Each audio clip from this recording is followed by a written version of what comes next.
Bom dia. Que a graça e a paz do Senhor Jesus Cristo seja em sua vida, no seu lar, em seus negócios.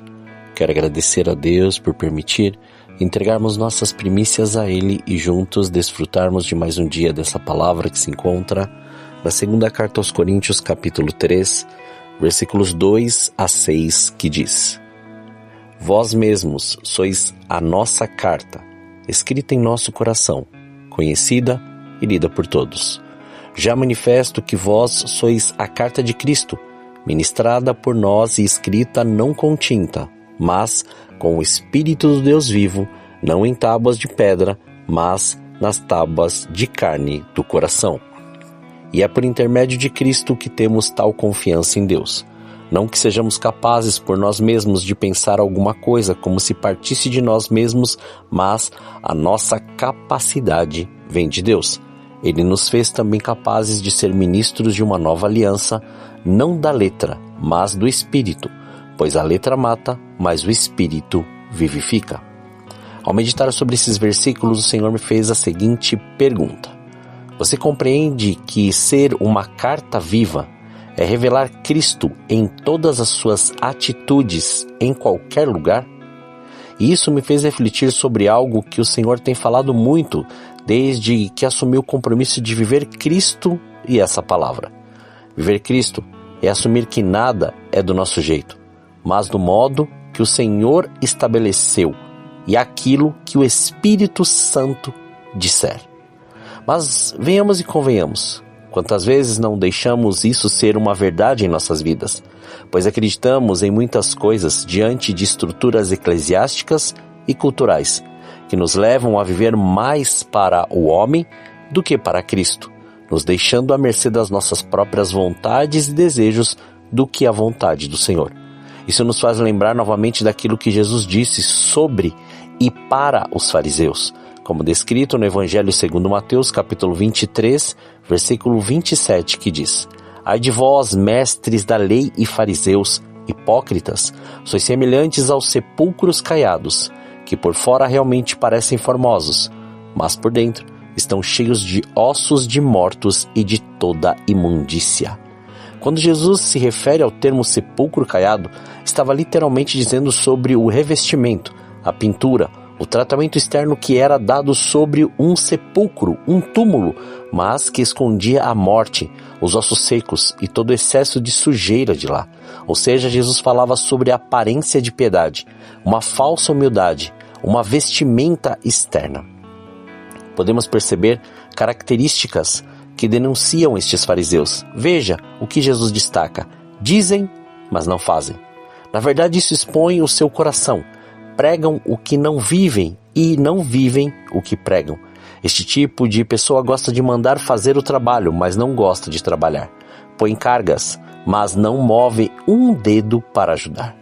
E quando fazem alguma coisa, é para serem vistos pelos homens, querem ser evidência, receber as honras, quando o verdadeiro seguidor de Cristo vive e prega para si o que está descrito no Evangelho segundo João, capítulo 3, versículo 30. É necessário que ele cresça e que eu diminua. Por isso que o Senhor revela isso para nós também lá no livro de Apocalipse, capítulo 3, versículo 1, que diz: Ao anjo da igreja de Sardes escreve: Isto diz o que tem os 7 Espíritos de Deus e as 7 estrelas. Conheça as tuas obras. Tens nome de que vives, mas está morto. Sendo assim, não convém que esse seja o modo de viver que Cristo preparou para nós, porque se assim o fizermos, não entenderemos o propósito do Senhor e não ouviremos a sua voz, fazendo-se necessário arrepender-se, limpar e trocar as vestes. Agora, voltando aos versículos que lemos no início. Em toda carta deve haver um conteúdo, ou seja, devemos expressar informações nela. Muitas cartas românticas já foram escritas para revelar o amor entre homens e mulheres apaixonados.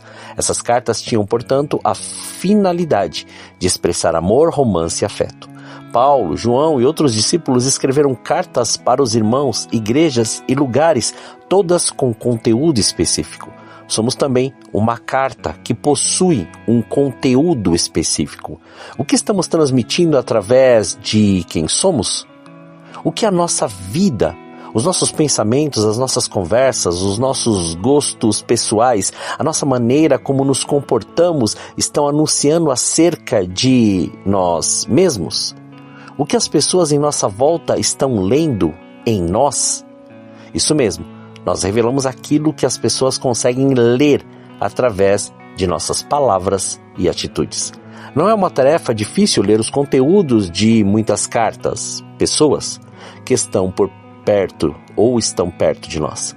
Muitas pessoas, infelizmente, vivem para satisfazerem os seus próprios desejos e a única preocupação delas é viver os prazeres que acreditam ser indispensáveis para se ter uma vida feliz, expressando, portanto, o seu egoísmo e a idolatria que há em seus corações.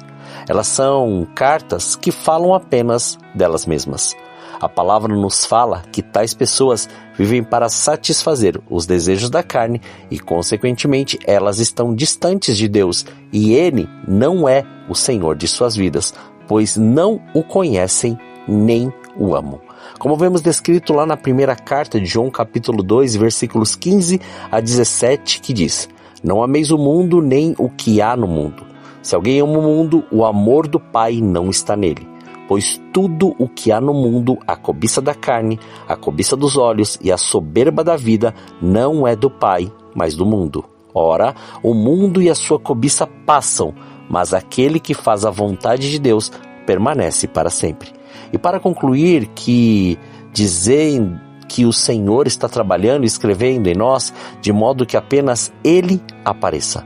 Podemos destacar, a partir dessas verdades, 3 lições excelentes para nós. Primeiro, é a vontade de Deus de nos transformar por meio do Espírito na imagem de seu Filho.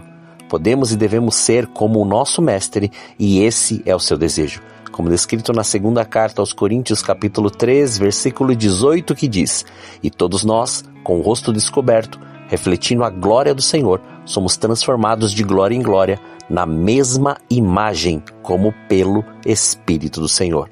Segunda, quando somos semelhantes ao Filho, andamos na luz, em santidade e em obediência, realizando a vontade do nosso Pai, como descrito na primeira carta de Pedro, capítulo 1, versículos 15 e 16, que diz: Antes, porém, como é santo aquele que vos chamou, sede vós também santos em todo o vosso procedimento, pois está escrito: Sede santos, porque eu sou santo. Terceira, a imagem de Cristo está sendo impressa em nosso rosto. Ele mesmo está escrevendo em nós, pois somos as suas cartas, e isso será essencial para a pregação do Evangelho. Pregaremos com palavras e com a nossa vida, pois tudo o que nós somos expressa o Cristo ressurreto, o Salvador deste mundo. Por isso vemos descrito pelo próprio Jesus lá no Evangelho segundo Mateus capítulo 7, versículo 24, e também no Evangelho segundo João capítulo 8, versículos 31 e 32, esse procedimento que nos diz: Portanto, todo aquele que ouve estas minhas palavras e as pratica será semelhante ao homem prudente, que construiu a sua casa sobre a rocha. Disse Jesus aos judeus que criam nele: Se permanecerdes no meu ensino, verdadeiramente sereis meus discípulos. Então conhecereis a verdade, e a verdade vos libertará. Que hoje, como cartas vivas, não digitadas e impressas, mas escritas à mão, escritas pelo Senhor, através do Espírito Santo, possamos evidenciar a glória do Senhor em todas as nossas atitudes, pensamentos e palavras. Viva esse novo tempo de revelação e profundidade no Senhor. Somos as cartas de Cristo. Somos estas cartas vivas que vão revelar cada vez mais a presença da glória do Senhor. Oremos. Pai, nós te louvamos e te agradecemos. Graças te damos por mais este dia. Obrigado por este fôlego de vida. Obrigado por nos proporcionar mais esta palavra, mais esta revelação. Nos mostrar que a sua palavra tem sido e cada vez mais nos dá a direção clara de cada passo, de cada palavra, de cada procedimento, de cada pensamento, de cada ação, de cada atitude nossa, porque o Senhor tem nos mostrado e tem nos revelado tudo aquilo que realmente necessitamos. Somos gratos a Ti. Portanto, que venha o Seu reino em mais este dia e que sobre a Sua palavra seja manifesto o Seu querer em nós, por nós e através de nós. Livra-nos, Pai, de todo mal e de toda tentação. Não deixe, Pai, com que o Teu Filho, Senhor, passe pela necessidade, mas antes que toda provação seja respaldada, Senhor, pela Sua provisão. Por isso, Senhor, nós somos gratos a Ti.